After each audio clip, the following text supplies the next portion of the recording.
এক বৃদ্ধ ডাকাত মৃত্যুশয্যায় তার সন্তানকে বলে গেল, আমি সারা জীবন ডাকাতি করে কাটিয়েছি, যার জন্য সবাই আমাকে খারাপ মানুষ হিসেবেই চেনে।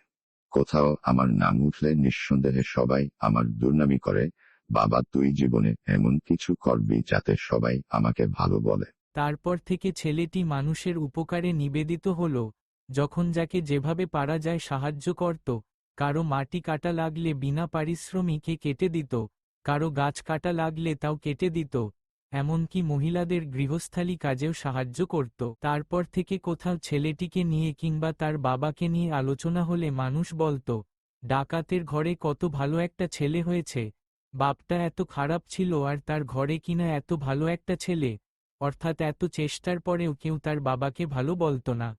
এত কষ্ট করেও ছেলেটি কিছুতেই মানুষকে দিয়ে তার বাবাকে ভালো বলাতে না পেরে অন্য পথ ধরল। সেও তার বাবার মতো ডাকাতি করা শুরু করল। তবে সে ডাকাতি করা সেই ঘরে আগুনও লাগাতে শুরু করল। তারপর থেকে আলোচনায় মানুষ বলতো, ডাকাতের ঘরে সেই ডাকাতি জন্ম নিয়েছে। আগে ভেবেছিলাম ছেলেটি ভালো হবে, ডাকাতের ঘরে কি আর ভালো মানুষ জন্ম নেয়? বাপটা তো তবুও ভালো ছিল, শুধু ডাকাতি করত, ছেলে তো ঘরে আগুনও দেয়। অর্থাৎ শেষ পর্যন্ত ছেলেটি মানুষকে দিয়ে তার বাবাকে ভালো বলাতে পারল।